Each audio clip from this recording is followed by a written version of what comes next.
Kwakiriye Eric Senderi International. Ndishimye cyane kuba ndi hano. Ndabanza gushimira ubuyobozi bwa Isango. Kuba mwampaye amahirwe yo kongera kuganira n'abafana banjye. Kandi n'abafana banjye n'abatari abanjye ndabasuhuza aho bari hose, ndabakumbuye cyane. Harimo n'abatari abawe turabazi. Ya mbazi nta ukundwa na bose. N'abatari abawe nabo abasuhuza. Rero ndishimye kuba ndi hano. Bisanzure mbaze bambaze nsubize tuganisha ku bikorwa byiza by'umuziki twakoze cyangwa se turi gukora cyangwa se tuzakora kuko ntaho tugiye. Dufite uracyahari, dufite ubushobozi. ubona aho ngaho misena nahira nawe utangiye neza ubasuhuza baramutse. Nanjye ntangiye mvuga ngo uri kimenya bose. Icyo yagiye kuvuga ko ari umuntu ushobora kuba utazi Senderi wakurikiye televiziyo, kereka abaye ari mushya cyangwa se ari umunyamahanga. Abenshi ntago urumva imyaka 3 igiye kwinjiramo tudasura abafana bacu. Akenshi usanga iyi corona nyine yaradindije ibintu ubundi kumwe nabo buri munsi. Rero abenshi bakuru baranzi n'abato baranzi, cyane cyane ku muziki wanjye ushingiye ku bikorwa bya rubanda hasi mu midugudu, mu mirenge, mu tugari, mu turere n'umujyi wa Kigali, mu makaritsiye. Rero umuziki wanjye ubundi ni wa rubanda, n'umuziki umurongo wawo n'usanga abaturage mu isibo. Niho nshingiye rero. Imyaka rero ishize ari 3. Yego, ndizera ko ubuyobozi nibuduha amahirwe nanone bitewe nuko corona iri kugenda, ariko nsaba n'abafana banjye kwikingiza bakishimangiza kuko nge narabikoze. Ndashishikariza urushimangira urarufite meze fresh. Urabona abafana banjye ngabari abadukurikiye barareba. Ibi rero ni ibikorwa by'indashyikirwa mba naragiye nkora usanga abafana banjye abamusanze abaturere twose nta karere narageramo. Impamvu utangiye uko nawe nanjye nshaka kubaza ni ubundi umaze iminsi uri hehe, byagenze gute Senderi ko hano hanze harimo n'abavuga bati Senderi yarazimye yagiye burundu se ntazongera gukora. Senderi se yagiye mu bindi. Abadukurikiye bari kumbona Senderi uko indirimbo ryari tuve ku ndirimbo kuko nkora indirimbo ifite gahunda. Nyine iyo waba gukora indirimbo yenda ndagira amansobanuro ahantu ntabwo nshobora gukora indirimbo ntari bucuruzi, ntari buvanemo inyungu. bivuze ko kimwe na Charina Nina nawe wicaye ukareba bakabona muri iyi minsi rero ndimo nawe ndashobora kwereka ibyo namenye ku bandi kuko baravuze bati covid-19 abo baje bansangamo. Ndagira ngo nkubwire ngo umuziki wanjye sinshobora kubukora ntari bubyaza umusaruro. So ni ukuvuga rero jewe imyaka 3 hafi 2 n'igice ntago ari mike. Ikindi nuko umuziki cyangwa se kuvuga ngo narazimye abadukurikiye bari kumbona mfite fresh meze fresh, mfite fresher nyinshi cyane. uri nazo mfite akazi. Ubundi brand ambassador w'uruganda rwa Ingufu Gin Limited abazi hano hakurya ku Ruyenzi.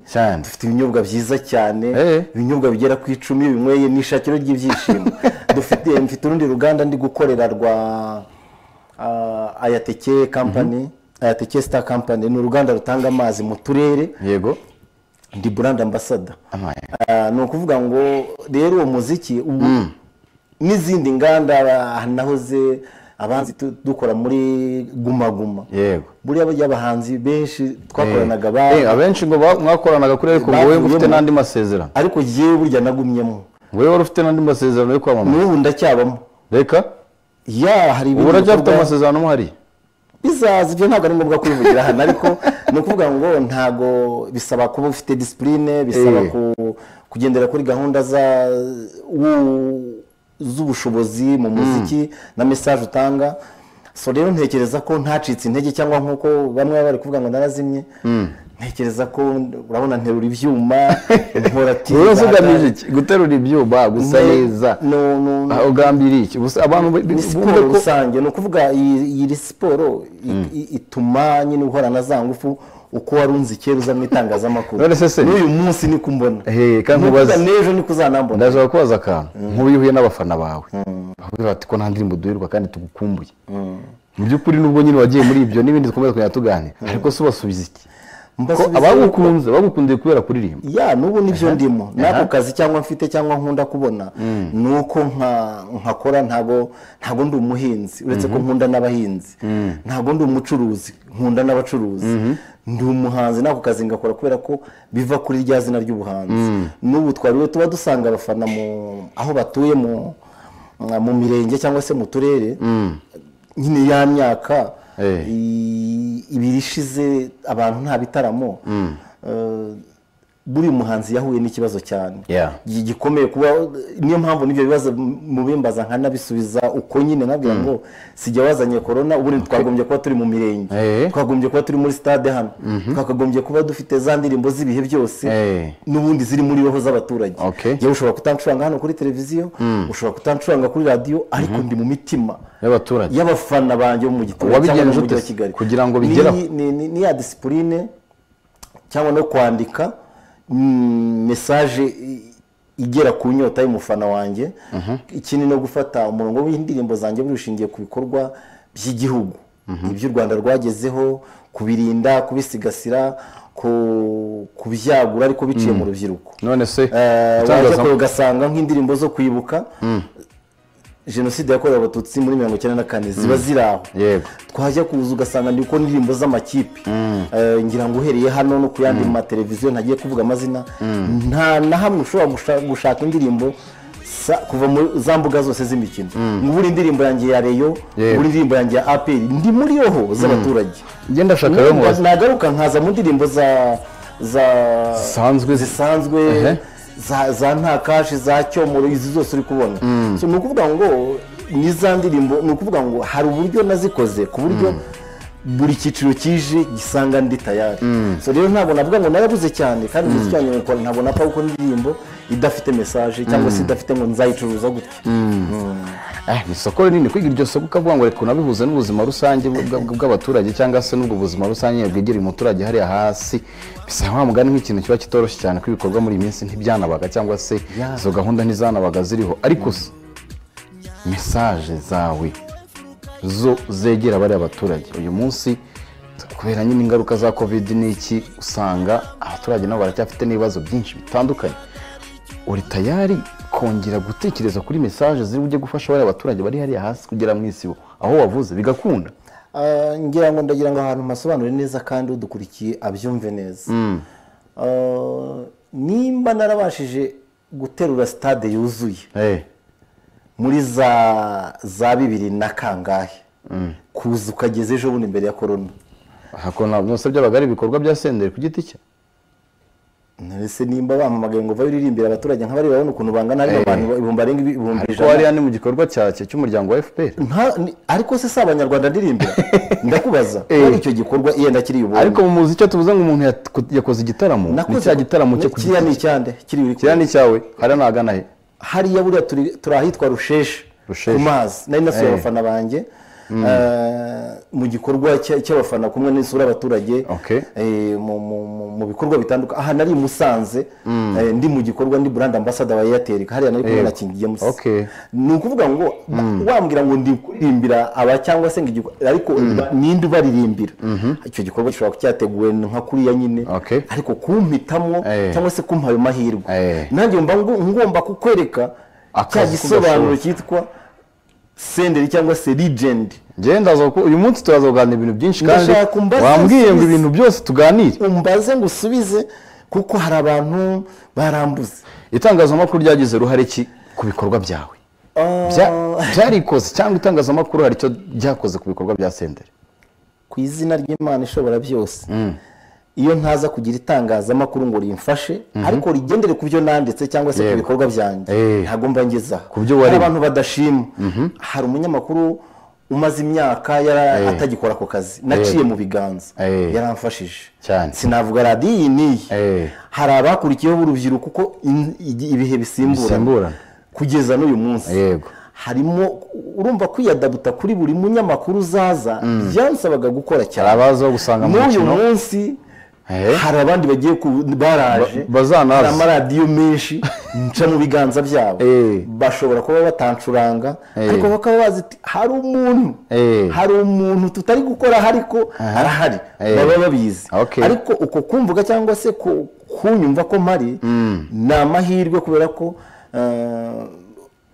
ntabwo bavuga umuntu udahari ariko icyambere bakareba no ku bikorwa byanjye ibi ni agaciro muba mumpaye ko kwerekana byibura ibikorwa byanjye mu mashusho uri kuyabona ni make aribona mu mashusho nk'ibihumbi n'ibihumbi bibaze ninjye muhanzi w'umunyarwanda wakandagiye mu mirenge yose 416 mu Rwanda yose nimba mbeshya bagumye bahamagare hano mbabwira aho bicaye nta murenge utakandagiyemo nimba mbeshya bavuye ati sendi iwacu ntirahakandagira mubwire n'igihe nahagiriye Isaac nadusubiza ifoto yarazanyeho gato nayigarura inyuma ni iyi foto uri kumwe na nyakubahwa perezida wa Repubulika Paul Kagame ni amahirwe atagirwa na buri umwe kugera imbere ya nyakubahwa perezida sendi hari ahantu dohe ishusho buhageze ute niba wibuka ikintu mwaganiriye mwavugaga kuki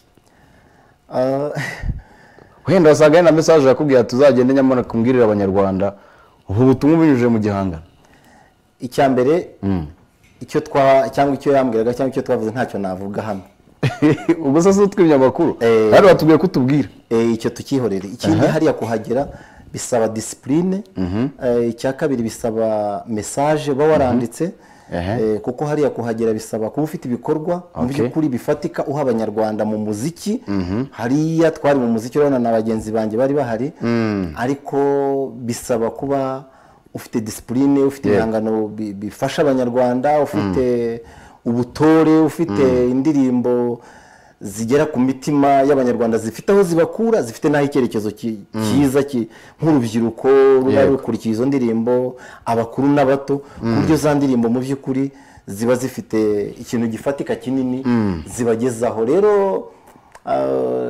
icyambere ni amahirwe adasanzwe yego ikindi cya kabiri ni ugushimira Imana ntabwo mu by'ukuri nakubwira ngo nahageze kubera cyangwa se nkagera kubera oya ni ibikorwa ariko bivanze n'amahirwe adasanzwe kuko ni ugushima Imana no gusenga iyo ngiye gukora indirimbo ndayisengera nabangiye kuririmba nkasenga no kuza hano nasenze ngo Mana uze kunyobora ibyo ndi buvuge ibyo ndi bubazwe ungende imbere mvuge ibyubaka abanyarwanda mvuge ibyiza by'igihugu kuko ibyo kukivugaho ni byinshi kandi byiza ni ukuvuga rero na hariya kugira ngo mpagere ni izo mbaraga n'amaraso z'Uwiteka n'abemera Yesu nk'umwami n'umukiza nkanjye kugira ngo n'ayo maraso ya Yesu ni izo ndirimbo ni ubwo butumwa bwiza ni discipline Senderi uyu munsi yifuje ko tuza kuganira ku buzima bwe bwose mw'abantu mudukurikiye bwose kuko afite kugaruka hari muri uyu muziki no kongera kubaha ibikorwa mu gihe ntaho wagiye ariko wari umaze igihe nyine utabibaha ariko kugira ngo wongere uze neza nuko n'abantu bongere gusobanukirwa neza n'ibikorwa byawe ari nayo mpamvu ariko turi kunyuzamo tukagira bimwe mu byo tubereka biriya bikorwa byawe rero tubisanga mu nzego za politiki tubisanga mu buzima tubisanga mu mibereho myiza y'abaturage tubisanga muri siporo tubisanga mu myidagaduro ibyo ni ibice nka bitanu bishobora kuba bikomeye cyane mu bice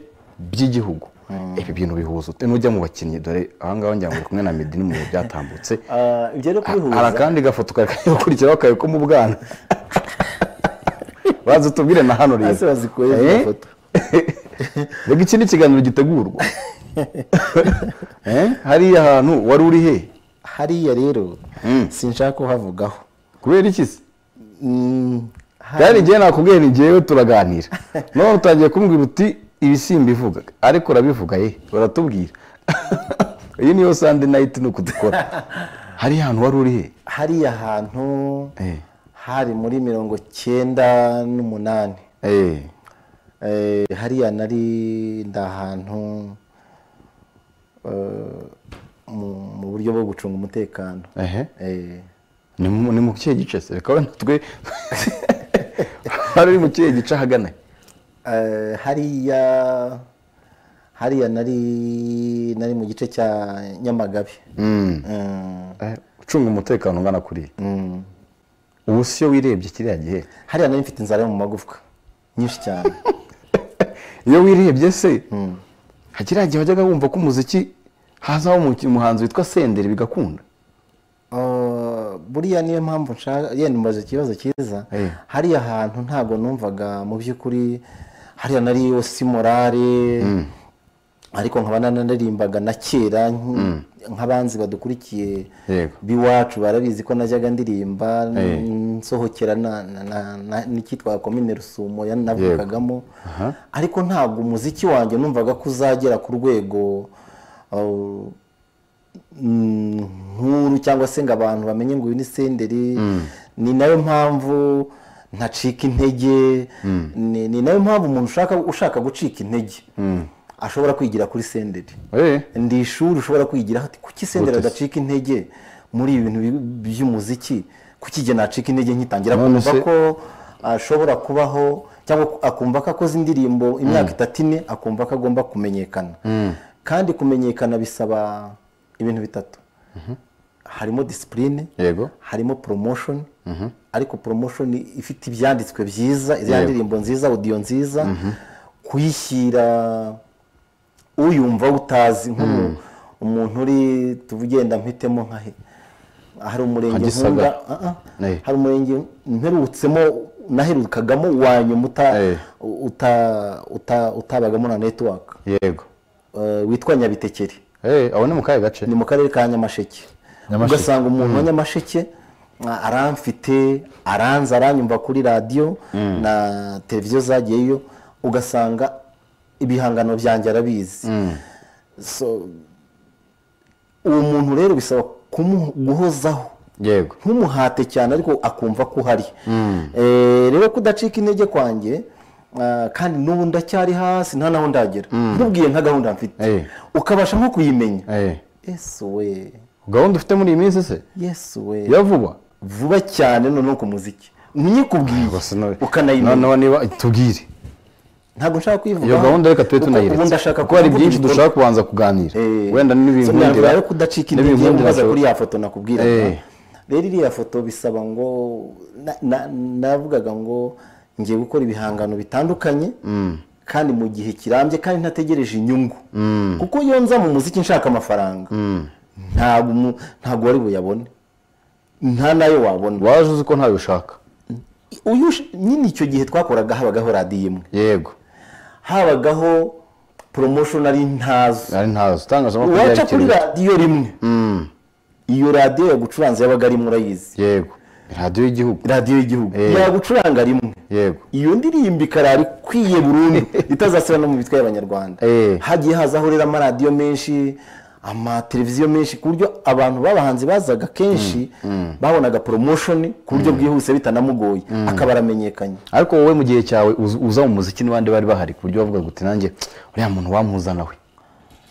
Hariho abahanzi benshi. Wowe ku giti cyawe none nshaka utubwire uti n'umuntu utari ubizi avuga ati Senderi yabivuze rwose yabonaga runaka. Ngiye nifuzaga kubona abahanzi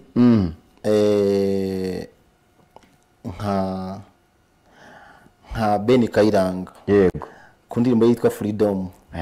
Nkamubona nkavuga se uyu muntu tuzahura duti kabisa. Noneho nkajya ariko ubwo nyine ni igihe nari ninjiye muri industry. Wowe wagezemo? Ngiye nagezemo. Havuga se umuntu ibi harimo abandi bantu ntagenda avuga amazina, ariko bari bazwi bakora ibitaramo bikaze bya MTN itangiye kwaduka, nkavuga ngo ariko nkashaka nkamenya ikintu cyo kwiga. Buriya nigira ku bantu benshi. Ni nuko mfata umwanya nkareba urubyiruko rw'uyu munsi, show zabo, message yabo, hari nk'urubyiruko rwose nkunda ubu ngubu. Nabo tubinjiremo. Nimba mbona ifoto yawe na Meddy hariya mu kanya. Yari muri anniversary urubyiruko bari muri anniversary yawe? Yari yaje muri anniversary yawe. Wari wamutumiye aza muri anniversary yawe? Yaje na Lick kuko Lick yari inshuti yanjye kandi nawe inshuti yanjye. None baza harimo abahanzi benshi, sinzi impamvu mwahise mimi. Urumva ngeraga nagiye nshakisha ibintu bitandukanye, nagiye nshakisha muri byinshi mu bikuriho cyangwa se bijyanye n'umuziki. Namukanya ndaza kujya no mu mupira w'amaguru, hari izindi ndibuze kukwerekana zabo mwarimo, ariko aha ngaho wari utangiye komoza no kubya abahanzi batandukanye. muri iyi minsi cyangwa se no muri iyi minsi tuvuge nk'abahanzi nakundaga kureba abahanzi tuvuge abo uyu munsi yenda ab'icyo gihe uyu munsi reka nawe uyu munsi bo hari umuhanzi nkunda indirimbo ze yego ndanazumva mu rugo Kizigenza Juno nkunda indirimbo ze ubu uricara ukumva Juno Kizigenza ndamukunda ntabwo turahura sinanamubona ngo tuganire live ariko nkunda uburyo yandikamo uburyo kandi yashyizemo ingufu musakaza guhura n'ikibazo cya corona ku buryo ibihangano bye n'abandi baje muri iriya ntuze ye bahuye n'ikibazo cyo kudahura n'abafana ngo babaho uburyohe bw'umufana bwumva ntabwo barahura n'uburyohe ngo ubu muri stade yuzuye uceceke uburyohe bikora utya uceceke baririmbe utavuga ntabwo barahura nabyo rero korona igihe ubushatse kuba ko hari feelings bataragira z'uburyohe bw'uyu muziki barimo nyine barayifite cyane ariko ntabwo barahura na bwa buryohe ngo ajye mu cyaro amanuye ati ngiye Nyagatare Kizigenza yaje akubitanye n'abafana be baririmba indirimbo ze kuri stade cyangwa se ahantu ibintu birimo uravuga ntabwo mbeshya kuko urebye nka ba Bushari ndabakunda nanjye ngiye kubaza ni Kizigenza gusa ubwo hagiye na Bushari hari uriya mukobwa wari kumwe na Kizigenza Ariel Ways ndamwemera ko nuko batanye ahubwo baziyongera nkunda gukurikira amakuru y'abahanzi uyu munsi n'abandi abo nabo mbaje kuvuga amazina ariko bose kuva mbese umuhanzi wese watangiye cyangwa se waje mbere ya corona gake kuza kugeza uyu munsi baracyari abana ariko se ku bwawe nubwo bakiri bato bakwiye kwigira iki kuri mwe bakuru babigireho iki icya mbere ni uko ngiye nkunda kwiga n'ubu niyo bari kuririmba mbigiraho nanjye nakubwiye ko ntaho ndagera ndacyari hasi kuko nshaka kugera ntago ndahagera ariko nigira kuri aba bato ni gute nakora beat nk'iyi ku buryo mpurira nabo kuri stage nkashwanyaguza nabo bagashwanyaguza ni gute uzabishobora sende yego ko Kigali uzabibona muri iyi minsi mbese hari aho ngiye ku buryo tugiye kubona Senderi bavuga bati no murya gacu harimo nka beat ukaza kumva ngo Senderi kabaraje ibyo bireke gusa se kutavuga hanze se none y'u Rwanda uzikorera yose biduheremo aya ntabwo byaduheramo kandi turi kuri kamera ibyo tubyihorere nzabikwishyuza mu minsi iri imbere ahubwo se ko nzabikuzanira mbere yuko ubinyishyuza icyo tukireke ikindi ni uko uru rubyiruko rukora neza cyane ndabanza kubashimira kandi itangazamakuru ryarabafashije cyane ntabwo bavuye mu mitwe uretse bariya navuze n'abandi benshi noneho nkunda no gukurikira abahanzi baririmba kuri gospel bafite uruhare runini mu gusana imitima y'abanyarwanda haba mu mamodoka bagenda haba kuri za TV haba no mu bundi buryo bwa media bwa telefone uburyo bugezweho social media ni ukuvuga ngo baragerageje cyane ariko itangazamakuru nibwo nabonye ingufu mwafashije igihugu gutanga message kuri corona inzego z'ubuyobozi n'abahanzi bakoze ibintu byangombwa bagatanga message hari umunyamakuru n'abahanzi barigaragaje hari amateleviziyo menshi na hano murimo mwagendaga mu mwanya abahanzi bakigaragaza nubwo kuri tele bitakundaga nzi ko naje na hano muri corona twaje hano mu gihe cyo kwibuka hari ibintu twakoze ku buryo n'umunyarwanda hari mu rugo babonaga ko atigunze hari umunyarwanda hari message zatanzwe mu bice by'ingeri zose z'umuziki rero navuga ku bahanzi bato kabisa ndabashimiye mwaragerageje kabisa nabo kandi turaza kujya ku ndirimbo yawe imwe mu kanya ko turaza kujya indirimbo zawe tugenda tujyaho gatoya ariko reka mbanze nsoreze muri kino noneho cyo muri iyo mibereho myiza y'abaturage kugira ngo nze kujya mu tundi tw'amatsiko noneho twanyuma muri iyi mibereho myiza rero y'abaturage cyangwa se biriya ukorera abaturage hirya no hino mu bice bitandukanye kuri ubu ngubu abaturage badukurikiye muri ya mirenge nigeze ubwo ariko usanga ushaka kugikomozaho bari mu bantu bahuye n'ingaruka za covid ku buryo bukomeye bari mu bantu nyine batakibona ibyo byishimo bivuye mu miziki yanyu yewe n'ujya no mu mupira batangiye kubibona ejo bundi ntabwo bari bakinjira muri ayo masitade bariya abantu uruhare rw'umuhanzi rukwiye kuba uruhe mu kubaha ubutumwa biza kuza kubafasha no guhangana na bya bitekerezo bafite birimo nuko kwigunga gukomeye kubera rimwe na rimwe ubushomeri n'ubukene bwatuwe na covid. Reka ngo urugero ahangaha icyo sinagisubiza kuko dufite ministeri kandi dushinzwe kandi baradukunda pe bakunda abahanzi, ministeri y'umuco na siporo na siporo, ministeri y'umuco n'urubyiruko, ministeri y'umuco n'urubyiruko bakunda abahanzi ko bari mu nshingano, turi mu nshingano zabo, baradukunda baradutekerereza ndetse n'ubuyobozi ndabashimira ntago bagiye kure y'abahanzi no mu bihe bikomeye batubaga hafi. Rero ibintu byose mu Rwanda bigendana n'inzego nizo zitanga umurongo tugenderaho, haba inzego z'umutekano, iza polisi n'inzego bwite za leta, ndavuga Minaloc. Tugomba kugenda kuri gahunda z'igihugu, ntabwo twajya hirya y'umurongo.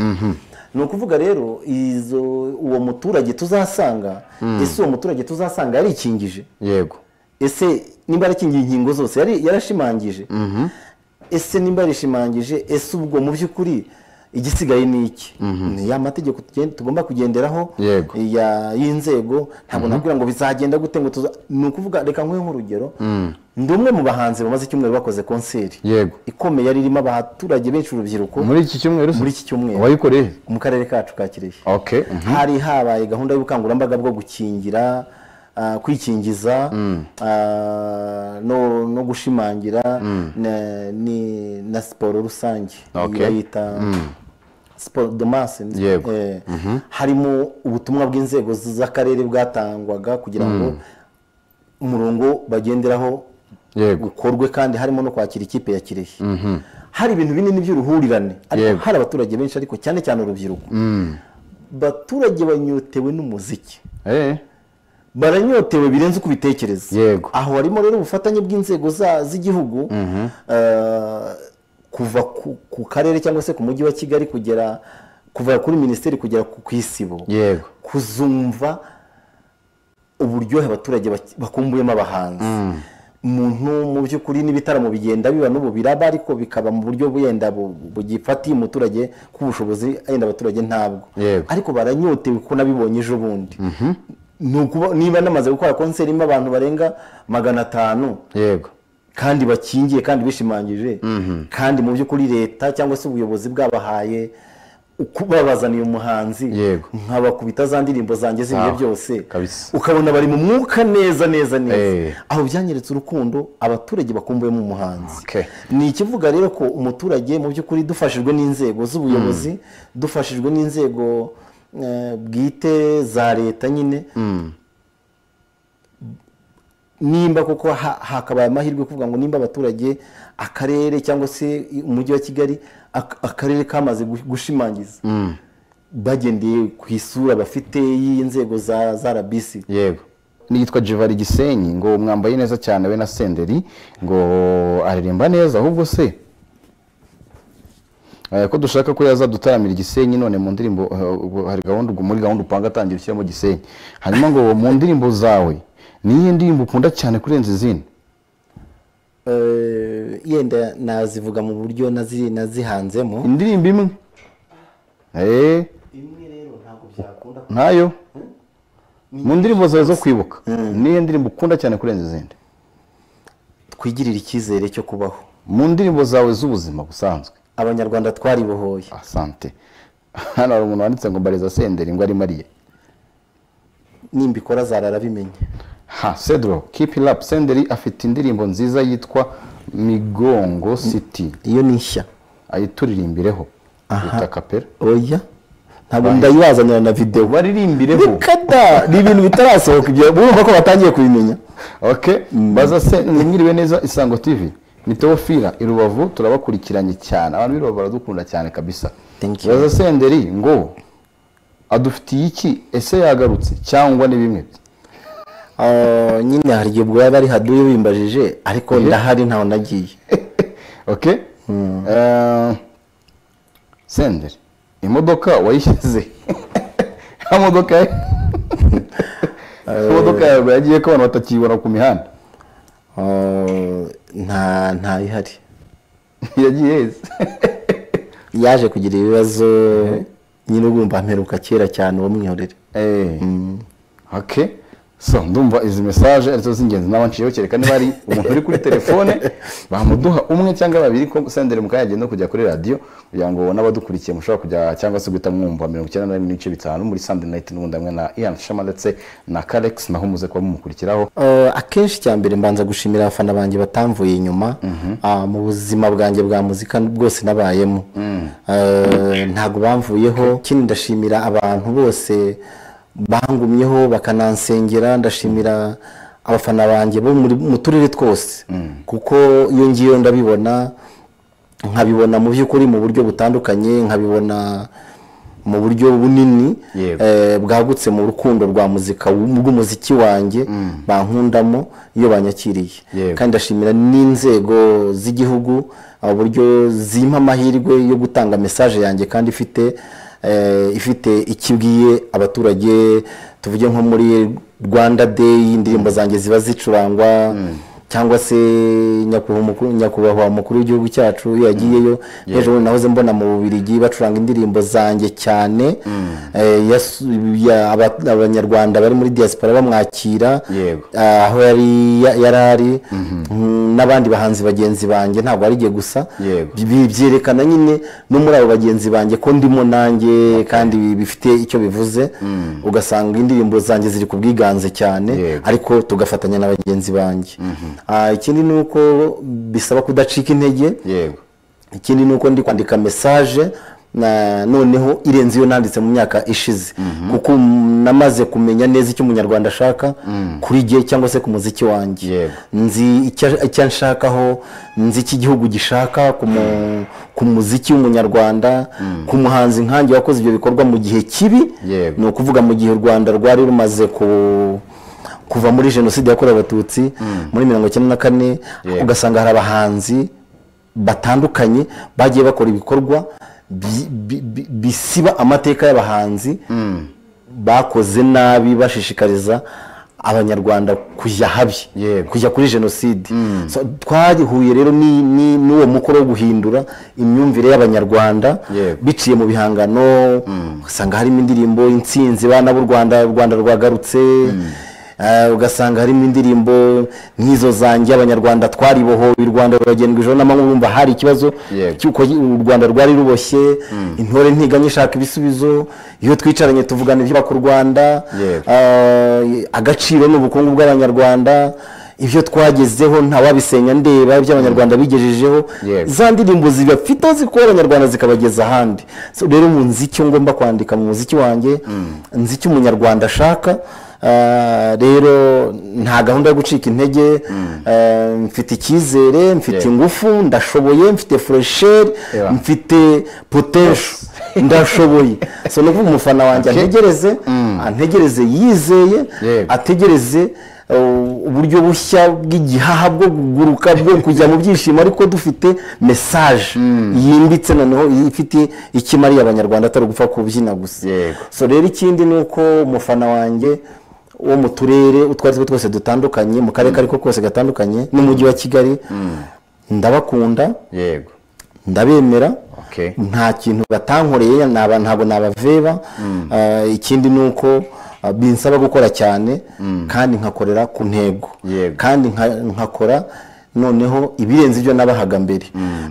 Ariko nkashimira n'itangazamakuru iryo ari ryo ryose ariko mpereye hano mwampaye amahirwe nk'uko igihugu kimpa amahirwe. Namwe rero mwarampamagaye munshyira ku ruhando mu by'ukuri rwonza hano nkatanga ibitekerezo byanjye byiza kandi bijyanye n'umuziki abanyarwanda bifuza. Nkumva ndi kurasa ku ntego y'icyerekezo cy'u Rwanda twifuza nk'urubyiruko ruhari ubu ngubu, ukuntu barukora neza no kubaha ibintu bijyanye n'icyerekezo. Ni umusanzu wanjye. Tuvuge nk'iyo nkoze nk'indirimbo runaka ifite ikimariye abanyarwanda, igahumuriza abanyarwanda, ikabakura mu kubabarika bashyira heza cyangwa kwibuka, waririmba sukura umujyi, rimbisha Kigali, ukabona umujyi wacu bari kuwukubura buri gitondo ijoro n'amanywa, imodoka ziri gushyiramo amazi, zuhira indabo. Ni ibyo kuririmba byinshi birahari, so nanjye ndi tayari kubiririmba. So rero ndaha abanyarwanda, ndaha ibyishimo abafana banjye, ndacyari wa wundi ushoboye, ufite ingufu, ufite discipline.